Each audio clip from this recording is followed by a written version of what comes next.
1971, Exam, familia Robson, el caso que los arqueólogos estudiaron y quisieron olvidar. El viento del norte azota las colinas de Northumberland con una fuerza ancestral que parece susurrar secretos olvidados entre las rocas de piedra caliza. En la pequeña ciudad de Exam, a 40 kilómetros al oeste de Newcastle, las casas victorianas se alzan como centinelas silenciosos contra el paisaje desolado de la campiña inglesa.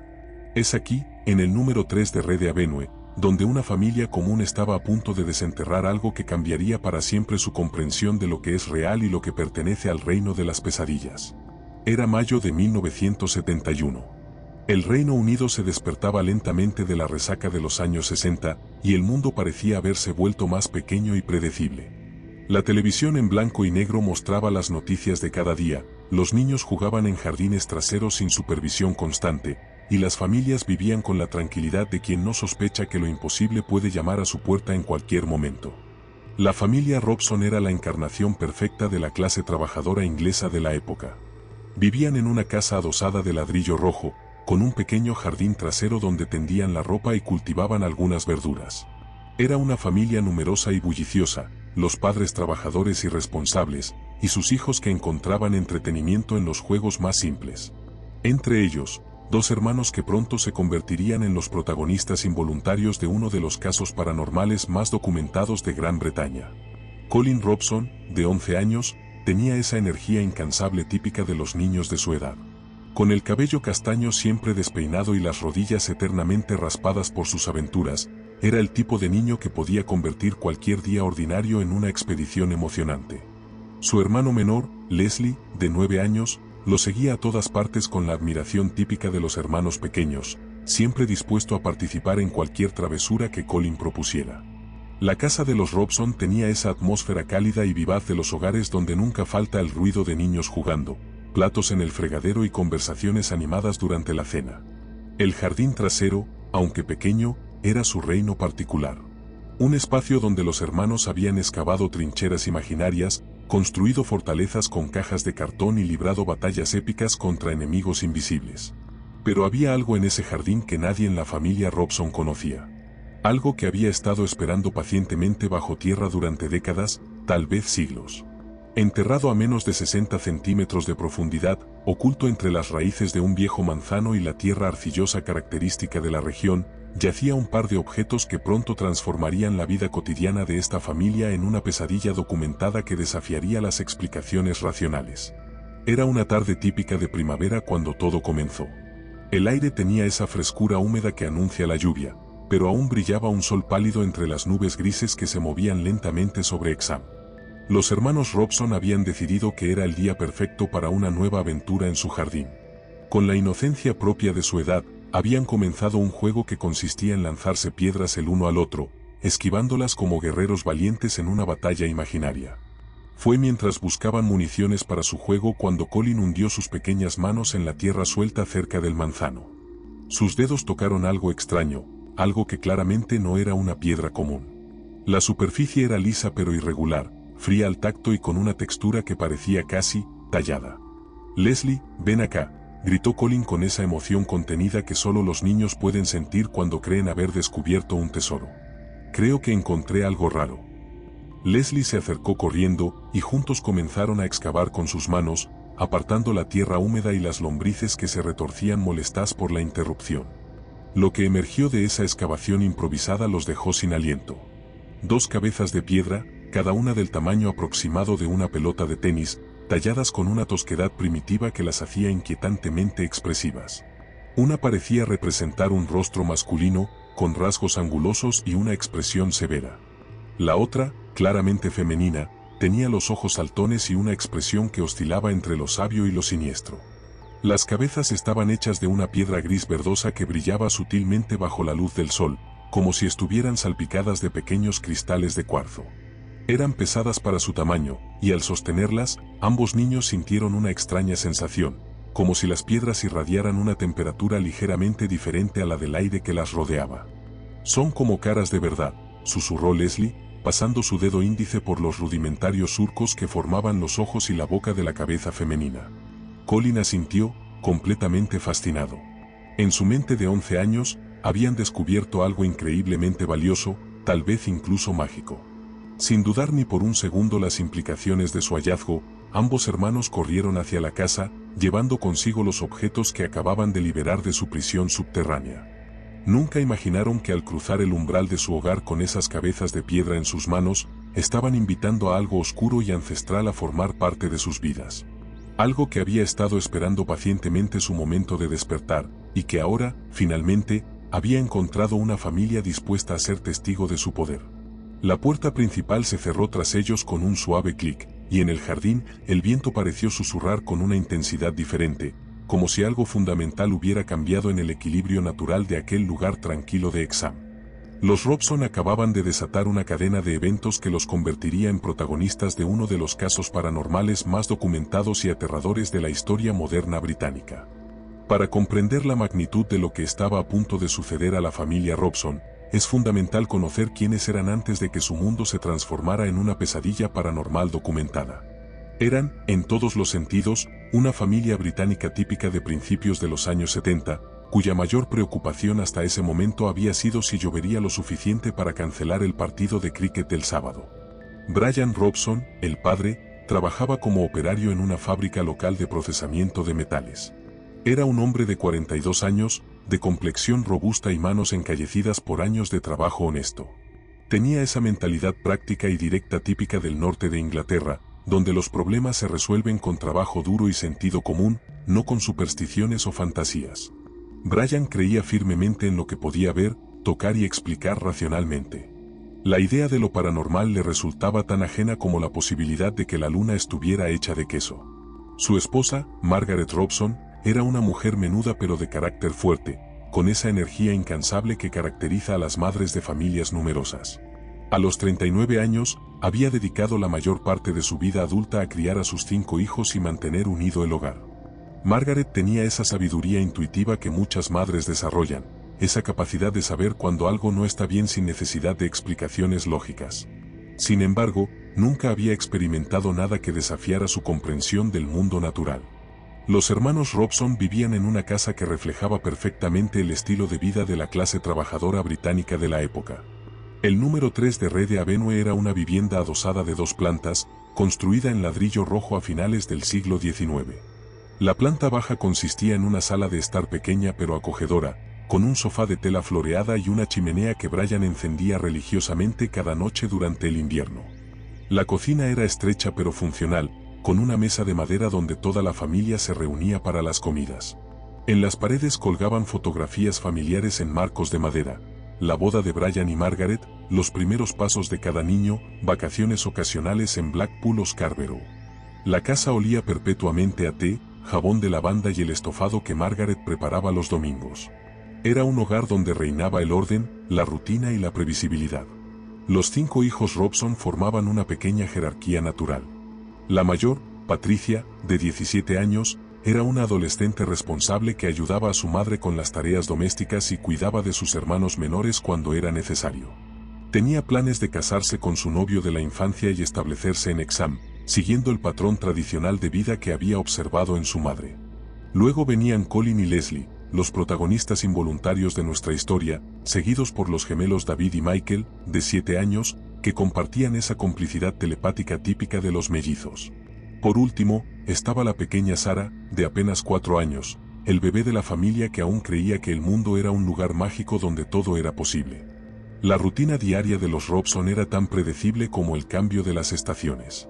Brian salía de casa a las 6:30 de la mañana, con su fiambrera de metal y su termo de té. Margaret se levantaba inmediatamente después para preparar el desayuno y alistar a los niños para la escuela.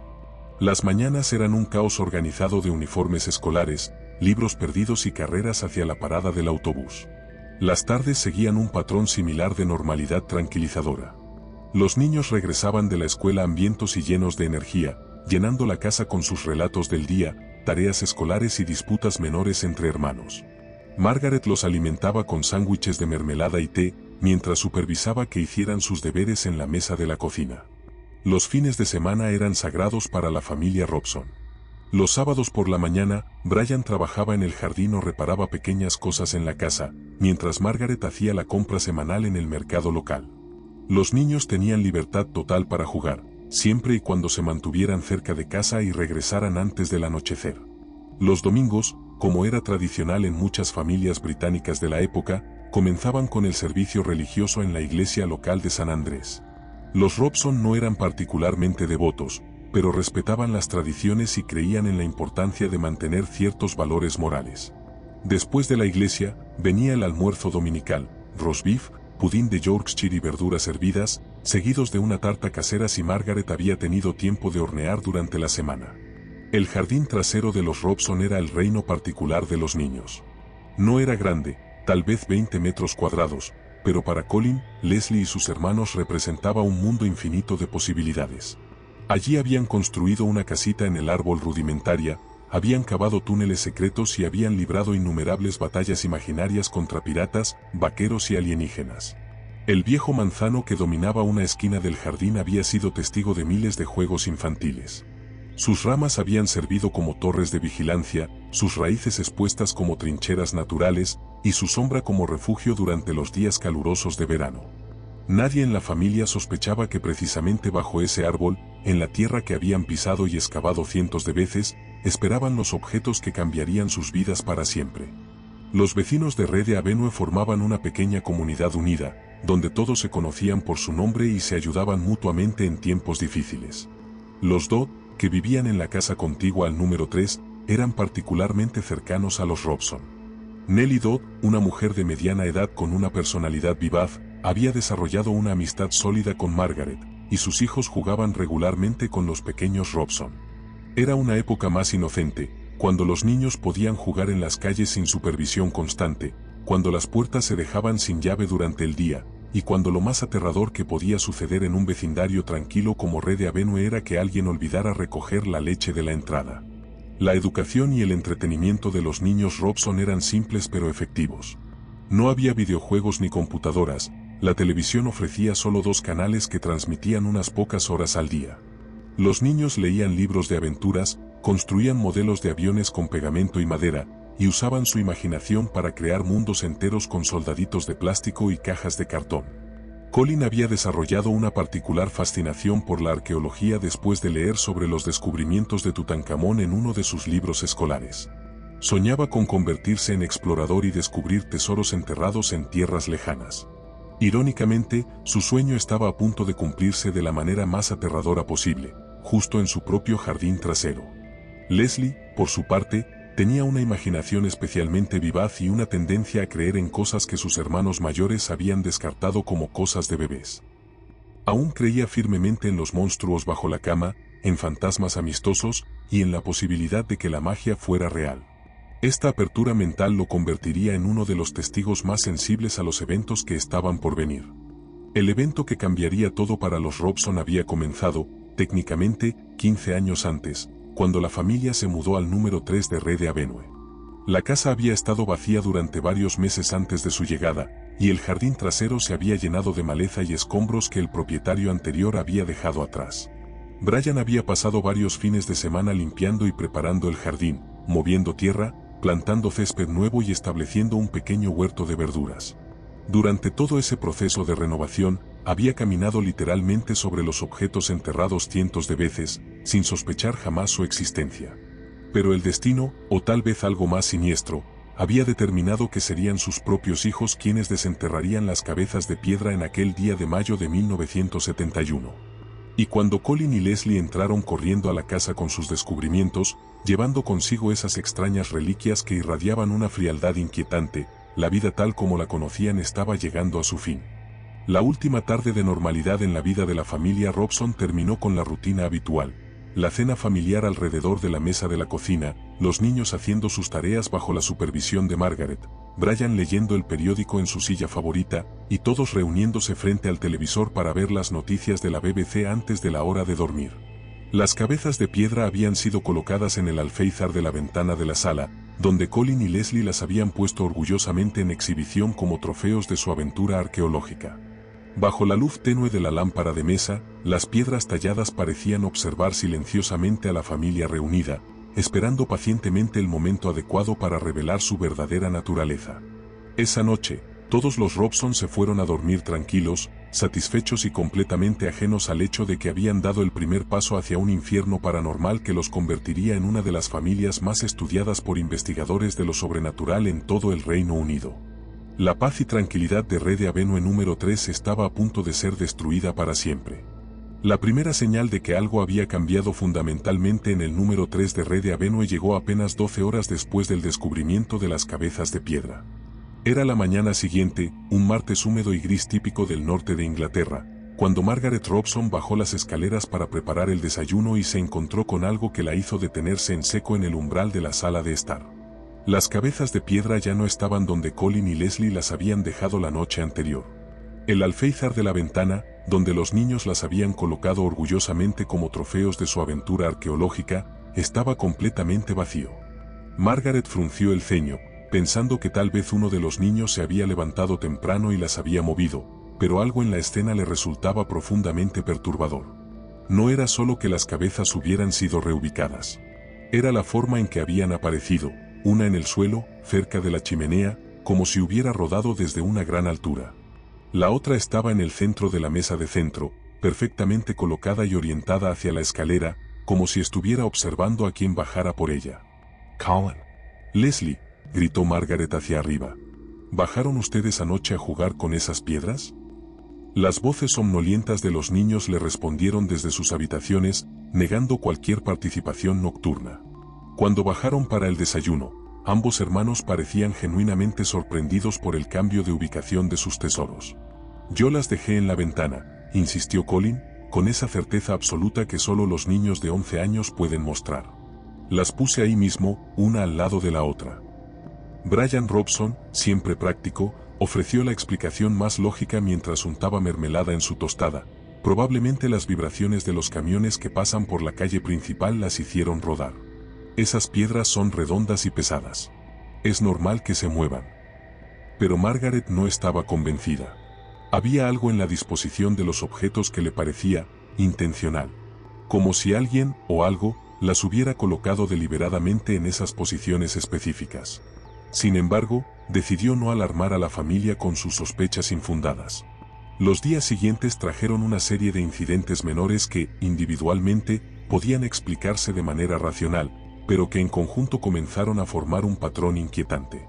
Las cabezas de piedra parecían tener una tendencia a aparecer en lugares donde nadie recordaba haberlas puesto. Una mañana, Margaret las encontró en la cocina, una en el fregadero y otra en el suelo cerca de la nevera. Otra vez aparecieron en el rellano del primer piso, perfectamente alineadas como si hubieran sido colocadas allí por una mano cuidadosa.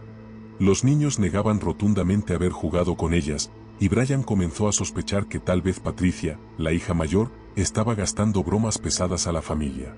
«Patricia», le preguntó una noche durante la cena, «¿has estado moviendo esas piedras que encontraron los niños?». Su hija lo miró con expresión genuinamente confundida. «¿Qué piedras, papá? Apenas las he visto. Están siempre en lugares diferentes».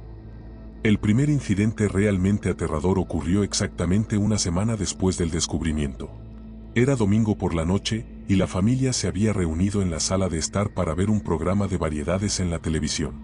Las cabezas de piedra estaban en su ubicación más reciente, la repisa de la chimenea, donde Brian las había colocado pensando que era el lugar más seguro y estable. Estaban todos riendo por una broma del presentador cuando un ruido seco y fuerte resonó desde la cocina. Era el sonido inconfundible de vidrio rompiéndose contra el suelo, seguido por el tintineo de fragmentos dispersándose.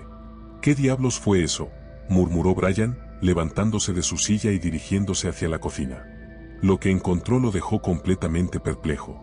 Una botella de leche, que había estado perfectamente colocada sobre la mesa de la cocina, yacía hecha pedazos en el suelo cerca de la pared opuesta.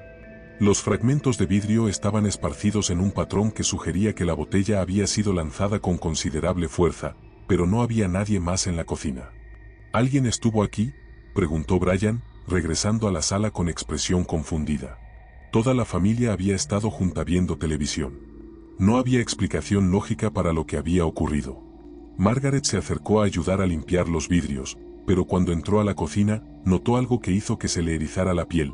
Una de las cabezas de piedra ya no estaba en la repisa de la chimenea donde Brian la había dejado. Ahora estaba en el suelo de la cocina, cerca de donde se habían estrellado los restos de la botella. «Brian», susurró Margaret, señalando la cabeza de piedra. «Mira dónde está ahora». Su esposo se quedó helado. Estaba absolutamente seguro de haber visto ambas cabezas en la repisa cuando se levantó para investigar el ruido. No había forma de que una de ellas hubiera llegado a la cocina sin que alguien la llevara, y definitivamente nadie había salido de la sala de estar. Debe haber una explicación», murmuró Brian, pero por primera vez desde que las cabezas habían aparecido en sus vidas, su voz tenía un matiz de incertidumbre. Los incidentes comenzaron a intensificarse. Durante las siguientes 2 semanas, la familia Robson se acostumbró a despertarse por las mañanas y encontrar objetos en lugares donde no pertenecían. No solo las cabezas de piedra, sino también otros artículos domésticos, libros, zapatos, utensilios de cocina, juguetes de los niños. Margaret comenzó a mantener un registro mental de estos eventos, tratando de encontrar algún patrón que pudiera explicar lo que estaba sucediendo. Los movimientos parecían ocurrir principalmente durante la noche, cuando toda la familia estaba durmiendo, pero ocasionalmente también sucedían durante el día, cuando las habitaciones estaban vacías por solo unos minutos. El segundo incidente mayor ocurrió un martes por la tarde, cuando Margaret estaba sola en casa preparando la cena. Los niños aún no habían regresado de la escuela y Brian seguía en el trabajo. Estaba pelando patatas en la cocina cuando escuchó un ruido extraño proveniente de la sala de estar, el sonido de algo pesado golpeando repetidamente contra el suelo. Cuando fue a investigar, encontró una escena que la dejó sin aliento. Varios libros habían sido arrojados desde la estantería y yacían esparcidos por todo el suelo. Los cojines del sofá habían sido arrancados de sus lugares y estaban apilados en una esquina de manera extraña.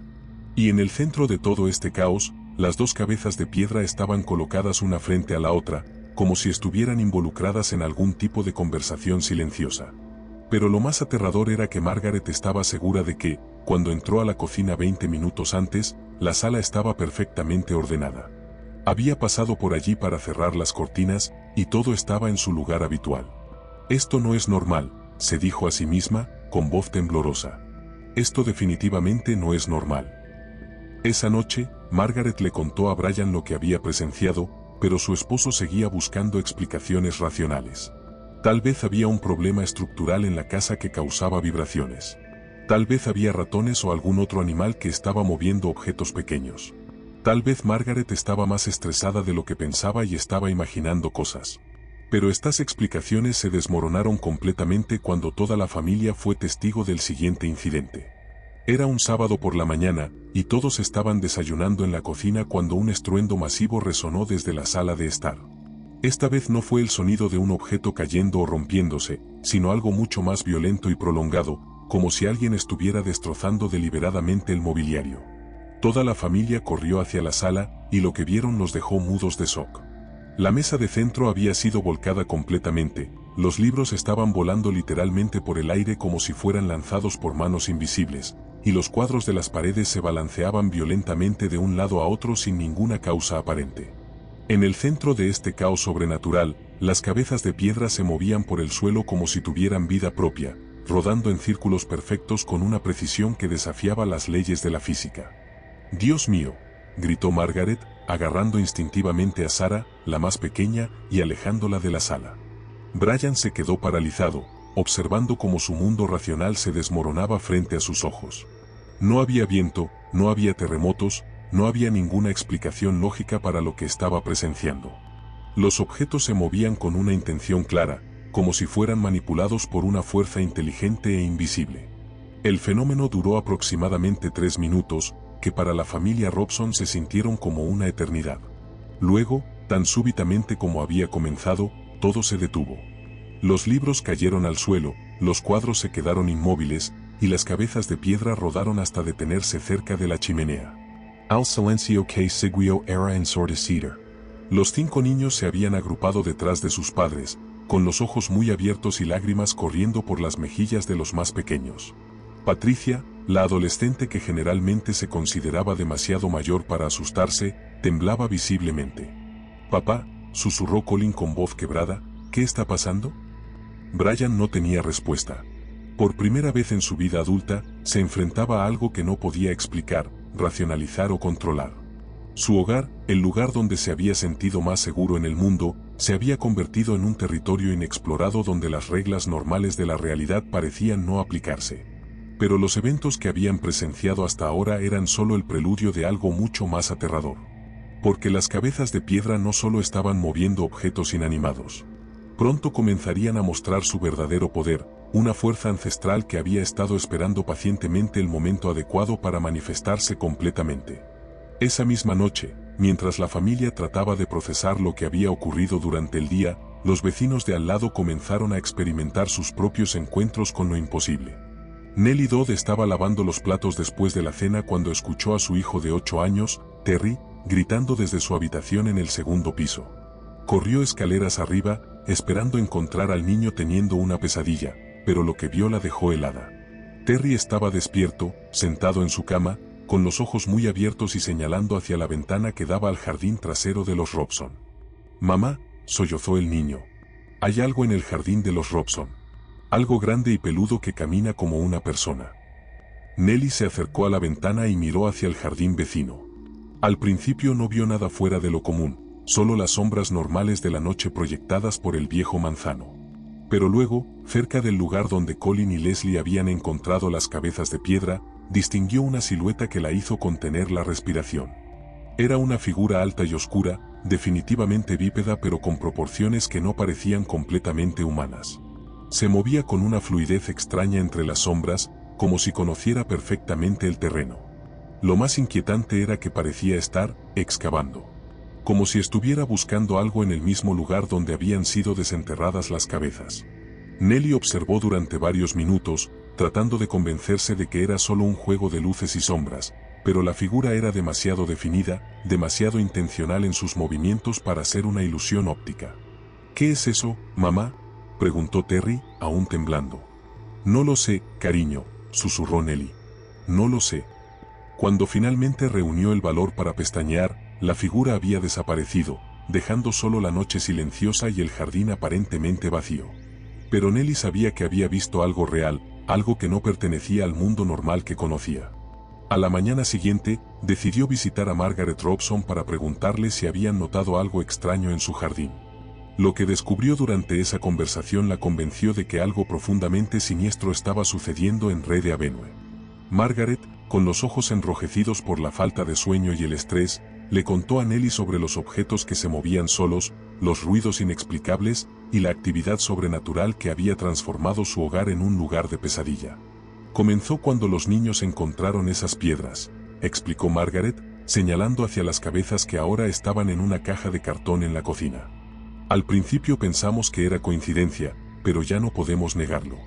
Hay algo malo relacionado con esas cosas». Nellie se acercó a examinar las cabezas de piedra y inmediatamente sintió una sensación de frío que no tenía nada que ver con la temperatura de la habitación. Las tallas primitivas parecían observarla con una inteligencia malévola, y por un momento tuvo la extraña sensación de que podían leer sus pensamientos.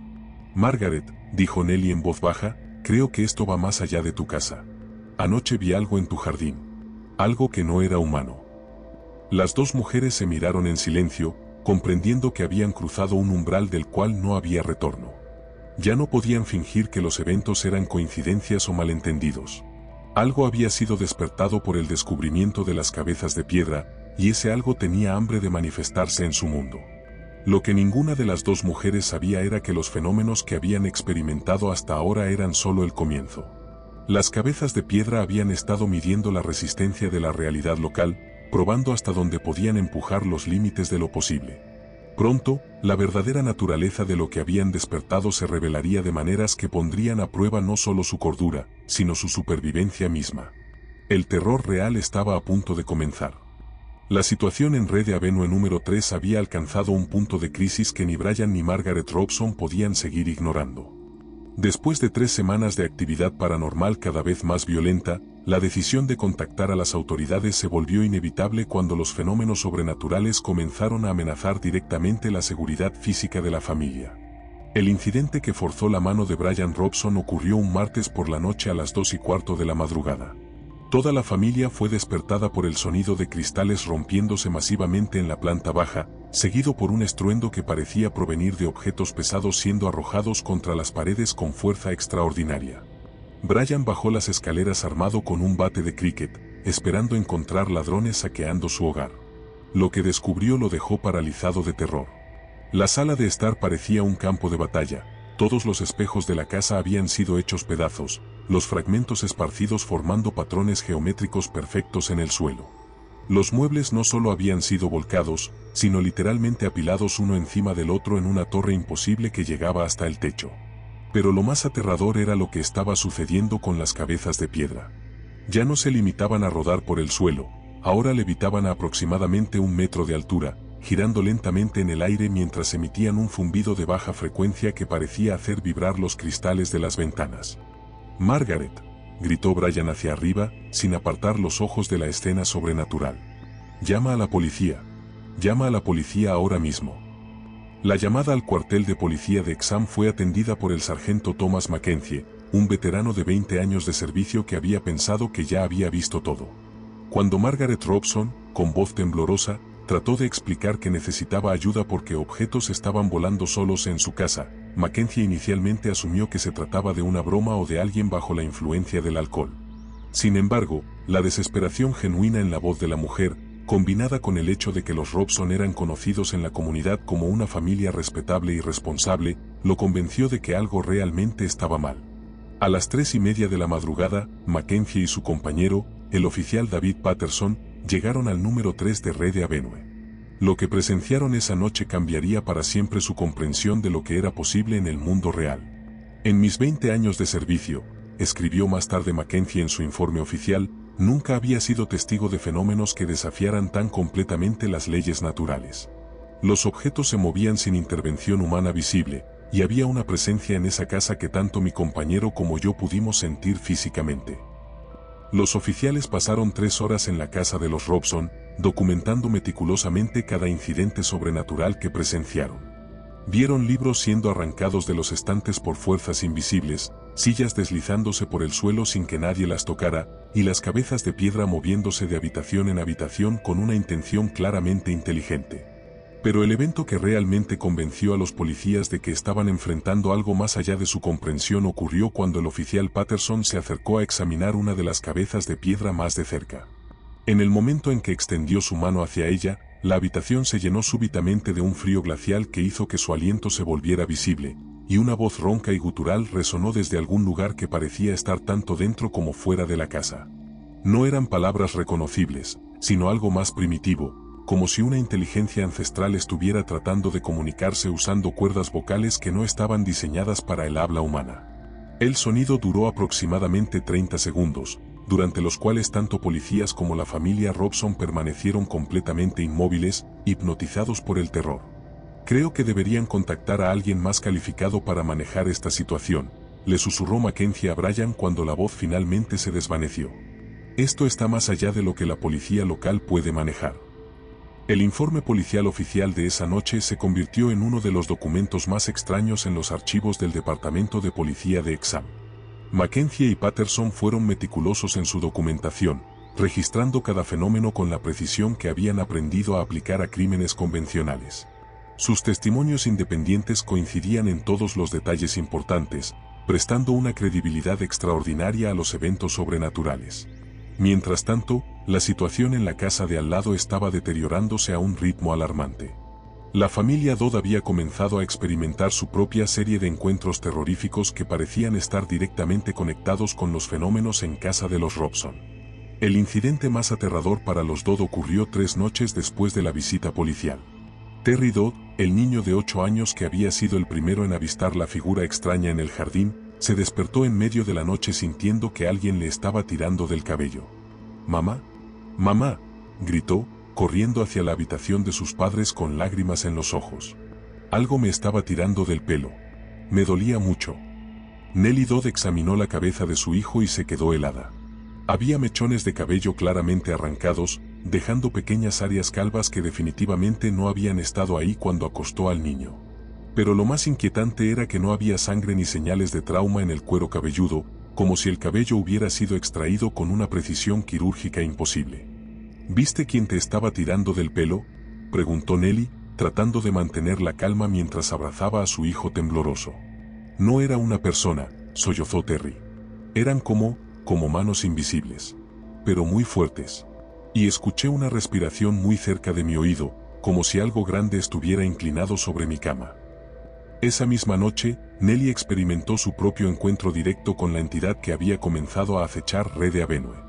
Se despertó alrededor de las 4 de la madrugada con la sensación de que alguien la estaba observando. Cuando abrió los ojos, vio una silueta oscura de pie en el marco de la puerta de su habitación.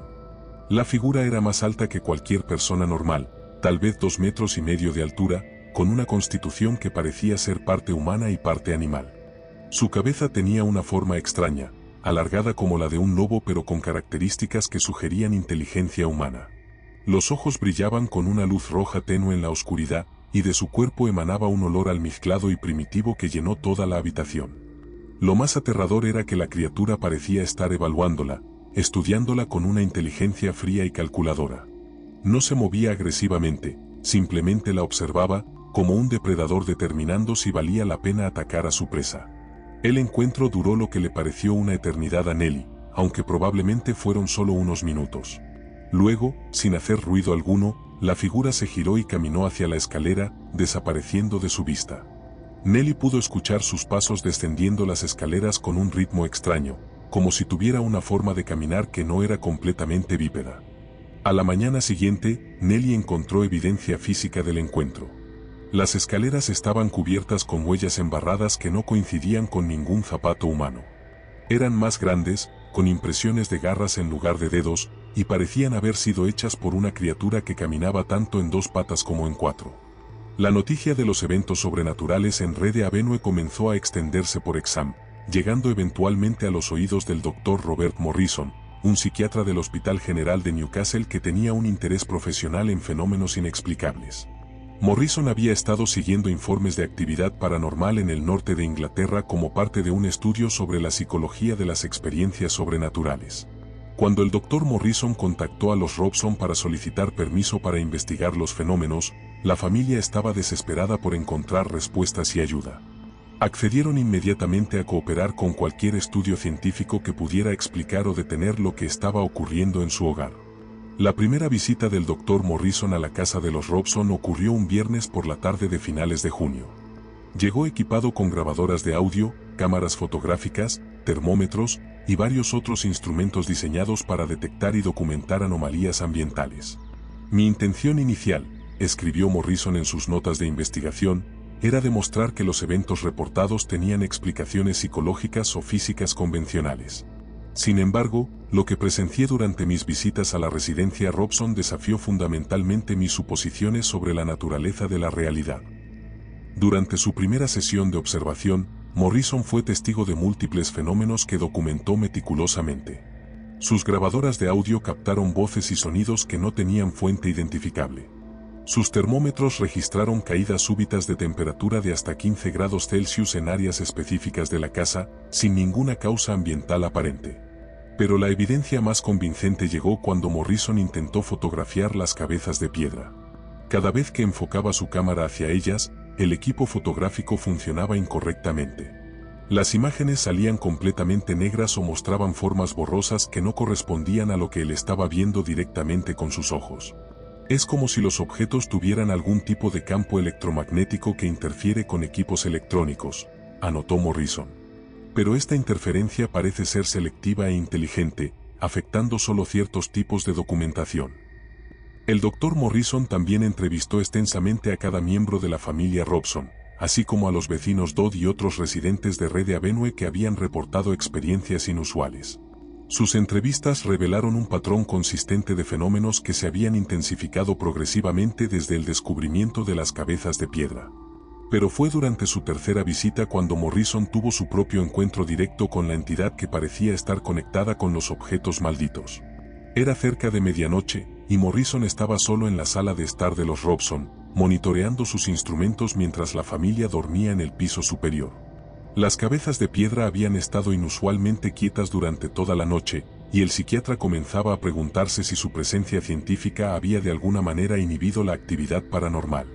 Luego, súbitamente, la temperatura de la habitación se desplomó. Morrison pudo ver su propio aliento formando nubes de vapor, y sus instrumentos comenzaron a registrar lecturas erráticas. Fue entonces cuando la vio. La criatura apareció primero como una sombra que se movía en la periferia de su visión, pero gradualmente se volvió más sólida y definida. Era exactamente como Nellie Dodd la había descrito, una figura alta y primitiva que combinaba características humanas y animales de una manera que resultaba profundamente perturbadora. Pero lo que más impactó a Morrison no fue la apariencia física de la entidad, sino la inteligencia que percibió en sus ojos. No era un animal salvaje o una manifestación mindless de energía paranormal. Era algo que lo evaluaba, que entendía su presencia y sus intenciones.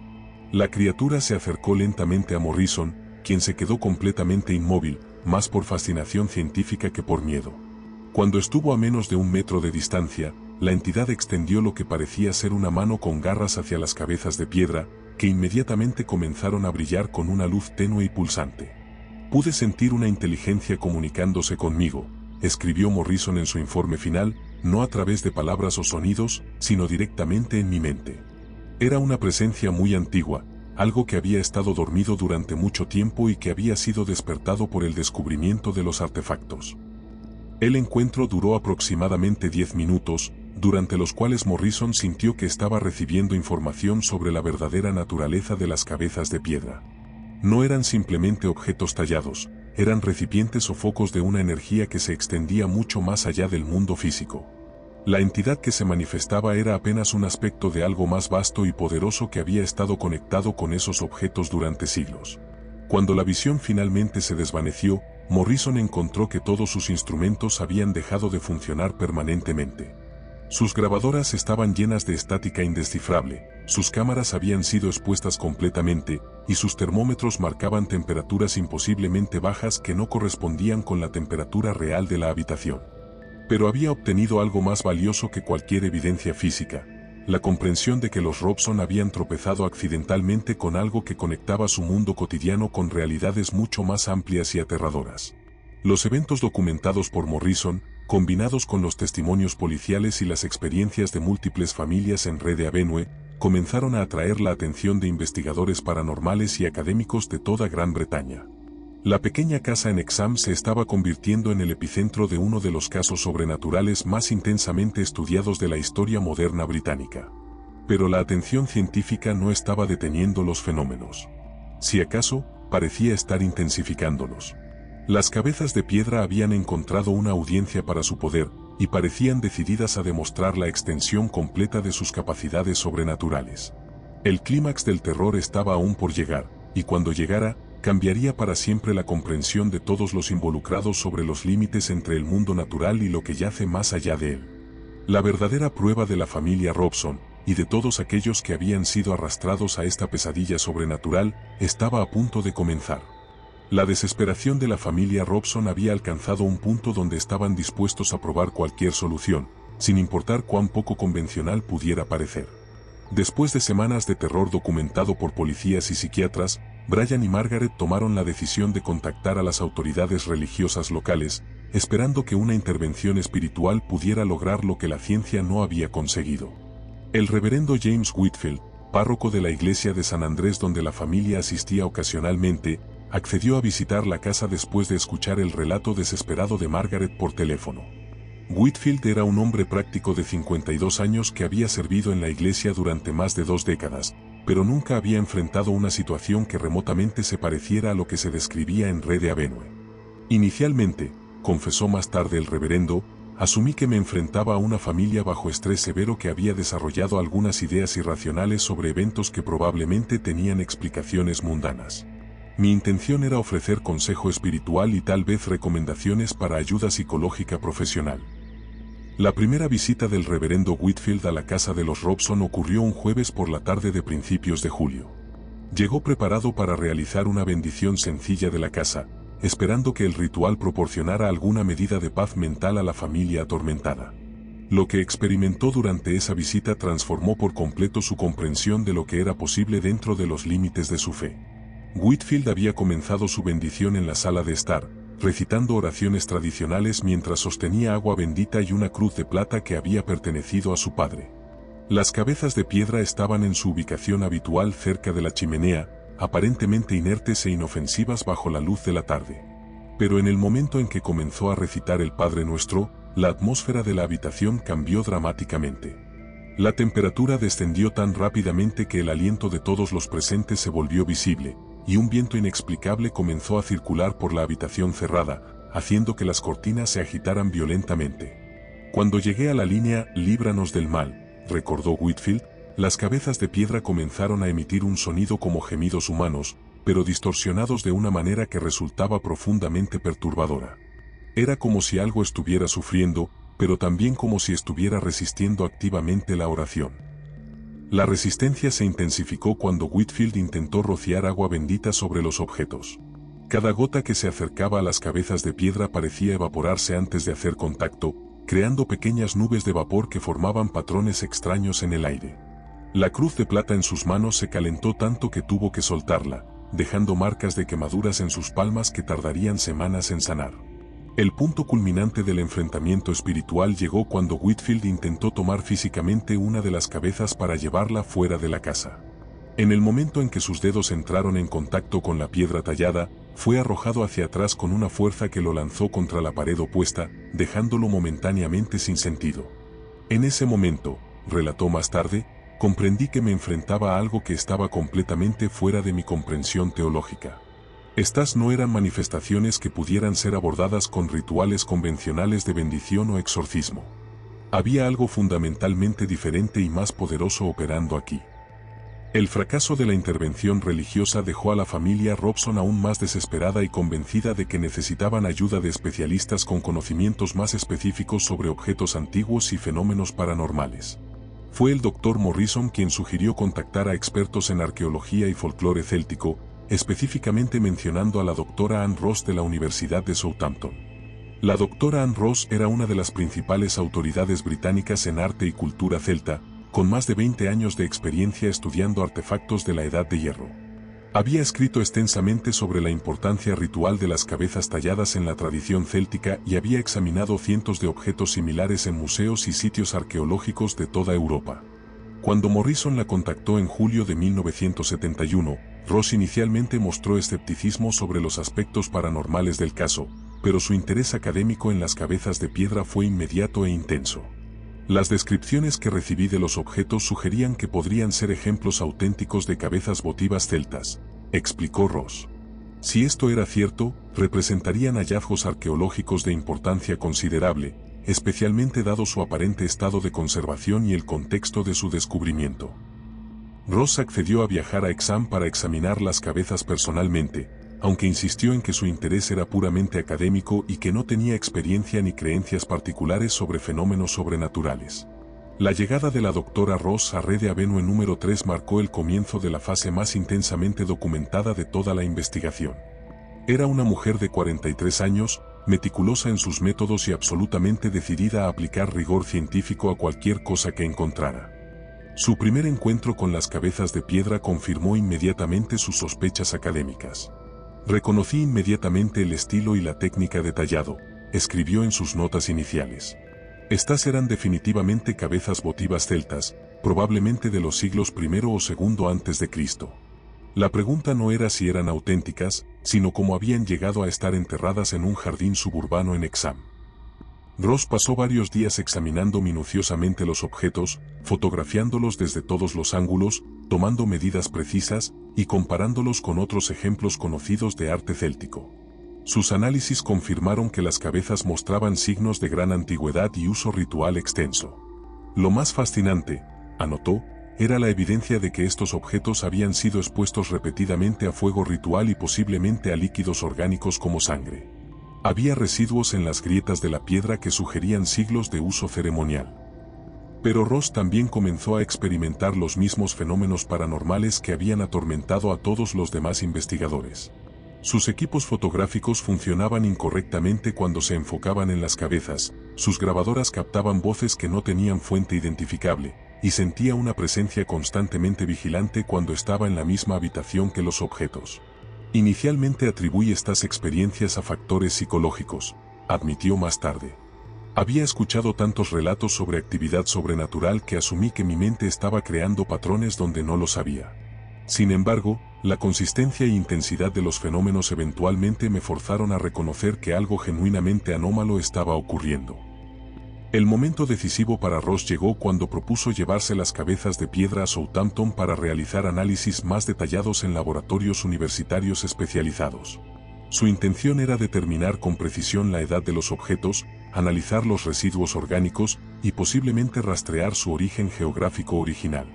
La familia Robson accedió inmediatamente a la propuesta, desesperados por cualquier oportunidad de sacar los objetos malditos de su hogar. El traslado se programó para un lunes por la mañana de mediados de agosto, con Ross planeando transportar las cabezas en un contenedor especialmente diseñado para artefactos arqueológicos sensibles. Pero incluso el proceso de empacar las cabezas para el transporte se convirtió en una experiencia terrorífica. En el momento en que Ross intentó colocar los objetos en el contenedor, comenzaron a exhibir una resistencia física activa, haciéndose increíblemente pesados y aparentemente adhiriéndose a cualquier superficie que tocaran. Era como si los objetos estuvieran conscientes de lo que estaba tratando de hacer y estuvieran resistiendo activamente mis esfuerzos, describió Ross. Requirió la ayuda de Brian Robson y considerable esfuerzo físico finalmente separarlos de la repisa donde habían estado descansando. Durante el viaje en automóvil desde Exham hasta Southampton, Ross experimentó múltiples incidentes perturbadores. Su coche sufrió fallas mecánicas inexplicables, la radio captaba voces hablando en lo que sonaba como lenguas celtas antiguas, y la temperatura dentro del vehículo fluctuaba dramáticamente sin relación con las condiciones climáticas externas. Hubo momentos durante el viaje, recordó, cuando sentí fuertemente que no estaba sola en el coche, a pesar de que las cabezas estaban seguramente empacadas en el maletero. Era como si algo estuviera sentado en el asiento del pasajero, observándome conducir. La llegada de las cabezas de piedra al laboratorio de arqueología de la Universidad de Southampton marcó el comienzo de la fase de investigación más intensiva del caso entero. Ross tenía acceso a equipos de análisis que no estaban disponibles en Exham, incluyendo espectrometría de rayos X, análisis de carbono radiactivo y microscopía electrónica. Pero los laboratorios universitarios demostraron ser tan susceptibles a los efectos paranormales como cualquier otro lugar donde las cabezas habían estado. Los equipos electrónicos funcionaban incorrectamente, los resultados de pruebas mostraban lecturas imposibles, y el personal del laboratorio comenzó a reportar experiencias inquietantes cuando trabajaban en el mismo edificio que los objetos. El análisis más revelador llegó cuando Ross intentó usar espectroscopia para determinar la composición mineral exacta de las piedras. Los resultados mostraron que, aunque las cabezas parecían estar hechas de piedra arenisca local común, contenían elementos que no deberían haber estado presentes naturalmente, incluyendo trazas de materiales orgánicos que parecían ser mucho más antiguos que las piedras mismas. Era como si los objetos hubieran absorbido, a nivel molecular, evidencia de siglos o milenios de exposición a actividad humana intensa, explicó Ross. Pero más inquietante aún, algunos de los compuestos que detectamos no correspondían a ninguna sustancia conocida en las bases de datos científicas estándar. Mientras tanto, la casa de Ross en Southampton comenzó a experimentar los mismos tipos de fenómenos paranormales que habían atormentado a los Robson. Objetos se movían sin explicación, se escuchaban voces susurrando en habitaciones vacías, y tanto Ross como su hija Berenice comenzaron a tener encuentros directos con entidades sobrenaturales. El incidente más aterrador para Ross personalmente ocurrió durante su tercera noche con las cabezas en su posesión. Se despertó alrededor de las 3 de la madrugada con la sensación de que alguien estaba en su habitación. Cuando abrió los ojos, vio una figura alta y lupina parada junto a su cama, observándola con ojos que brillaban con una luz roja en la oscuridad. La criatura era exactamente como los testigos en Exham la habían descrito, escribió Ross en su diario personal. Parte lobo, parte humano, con una inteligencia que resultaba profundamente inquietante. No se movía agresivamente, pero su presencia irradiaba una autoridad primitiva que me hacía sentir como si fuera una intrusa en mi propia casa. La entidad permaneció visible durante varios minutos, durante los cuales Ross experimentó lo que describió como comunicación telepática. No eran palabras o imágenes específicas, sino más bien impresiones emocionales e instintivas sobre la naturaleza y propósito de las cabezas de piedra. Comprendí que estos objetos no eran simplemente artefactos históricos, explicó más tarde. Eran focos o portales conectados a algo mucho más vasto y antiguo. La entidad que se manifestaba era una especie de guardián o intermediario, conectado a las cabezas a través de vínculos que se extendían a través de siglos. Después de una semana de investigación intensiva que produjo más preguntas que respuestas, Ross tomó la decisión de devolver las cabezas a Exam. Los fenómenos paranormales en Southampton se habían vuelto tan intensos que estaban interfiriendo con su trabajo académico normal, y sentía una responsabilidad ética hacia la familia Robson de no prolongar innecesariamente su separación de los objetos que habían desatado esta crisis. Pero el viaje de regreso a Exam reveló que simplemente mover las cabezas geográficamente no resolvía el problema fundamental. Los fenómenos sobrenaturales parecían estar expandiéndose, siguiendo a los objetos donde quiera que fueran y afectando a cualquiera que entrara en contacto cercano con ellos. La investigación científica había proporcionado evidencia convincente de la autenticidad histórica de las cabezas, pero había fracasado completamente en explicar o controlar sus propiedades paranormales. Si acaso, el escrutinio académico intensivo parecía haber amplificado su poder sobrenatural. La familia Robson se encontraba exactamente donde había comenzado, aterrorizados, desesperados y enfrentando fuerzas que desafiaban toda comprensión racional. Pero ahora tenían aliados en su lucha, investigadores profesionales que habían visto con sus propios ojos que los horrores que estaban experimentando eran genuinos y documentables. La pregunta que permanecía sin respuesta era si existía alguna solución real para detener los fenómenos, o si las cabezas de Exam continuarían manifestando su poder ancestral indefinidamente, convirtiendo las vidas de todos los que las tocaran en una pesadilla paranormal sin fin. El misterio estaba lejos de resolverse y el terror continuaba intensificándose. Para el otoño de 1971, el caso de las cabezas de Exam había atraído la atención de investigadores paranormales, académicos y medios de comunicación de todo el Reino Unido.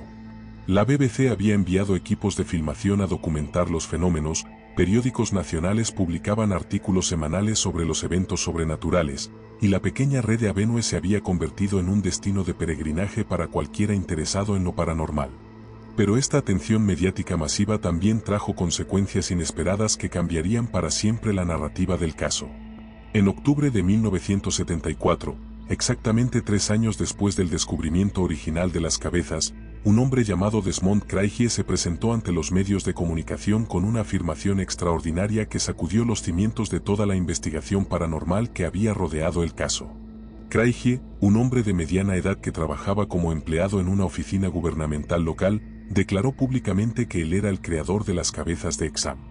Según su testimonio, había tallado los objetos en 1956 como un proyecto escolar para su hija, utilizando cemento común en lugar de piedra antigua. Las hice cuando vivía en esa misma casa en Red Avenue, 15 años antes de que los niños Robson las encontraran, explicó Craigie en una entrevista televisiva que fue transmitida nacionalmente. Era solo un proyecto de arte amateur.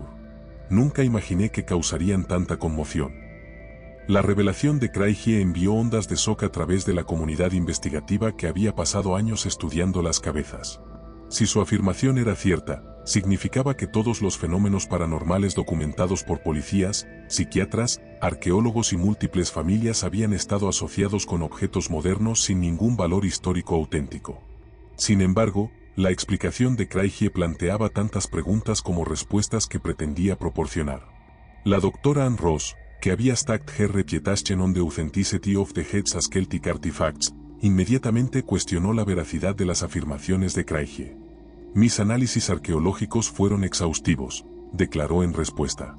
Las cabezas mostraban evidencia inequívoca de gran antigüedad, incluyendo patrones de desgaste, composición mineral y residuos orgánicos que serían imposibles de falsificar con técnicas disponibles en los años 50. Cuando los investigadores pidieron a Craigie que demostrara sus habilidades de tallado creando réplicas de las cabezas originales, fue completamente incapaz de producir algo que se acercara remotamente a la calidad, estilo o características específicas de los objetos originales. Sus intentos resultaron en tallas toscas de cemento que no se parecían en nada a las cabezas que habían aterrorizado a Exam. Además, varios aspectos de la cronología de Craigie no coincidían con los hechos conocidos. La familia Robson había excavado extensivamente en su jardín cuando se mudaron a la casa, y era altamente improbable que hubieran pasado por alto objetos enterrados a solo 60 centímetros de profundidad durante 15 años de jardinería regular. La teoría de Craigie, observó el Dr. Morrison en sus notas finales, parece ser un intento desesperado de proporcionar una explicación racional para eventos que desafían fundamentalmente nuestras suposiciones sobre la realidad. Pero las evidencias físicas y testimoniales simplemente no apoyan sus afirmaciones. Más inquietante aún era el hecho de que los fenómenos paranormales no cesaron después de la revelación de Craigie.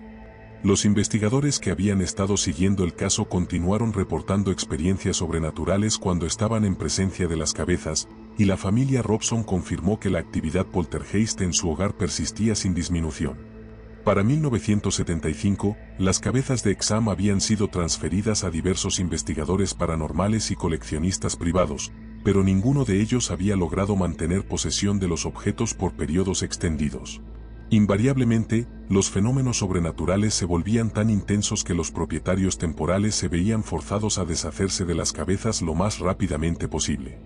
El último propietario conocido de las cabezas fue un investigador paranormal llamado Frank Ide, quien había planeado estudiarlas usando una jaula de Faraday diseñada específicamente para aislar fenómenos electromagnéticos. Ide tenía experiencia investigando objetos supuestamente malditos y creía que podría aplicar métodos científicos rigurosos para entender finalmente la naturaleza de las anomalías asociadas con las cabezas. Pero Ide murió súbitamente de un ataque cardíaco en 1978, antes de completar su investigación. Después de su muerte, las cabezas de Exam simplemente desaparecieron. Su familia no pudo localizarlas entre sus pertenencias, ningún colega investigador las reclamó, y no existía documentación sobre lo que había sido de ellas.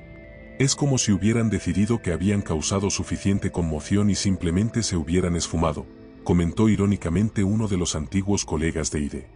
Desde 1978, las cabezas de Exam no han vuelto a ser vistas públicamente.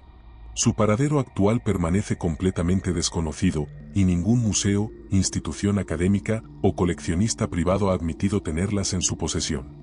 Pero la desaparición de los objetos físicos no marcó el final de su legado. A lo largo de las décadas siguientes, investigadores paranormales han continuado estudiando la documentación extensiva del caso, tratando de entender las implicaciones más amplias de lo que ocurrió en Exam. La familia Robson eventualmente se mudó de Reede Avenue número 3, incapaz de continuar viviendo en una casa que había sido para siempre transformada por su experiencia con lo sobrenatural.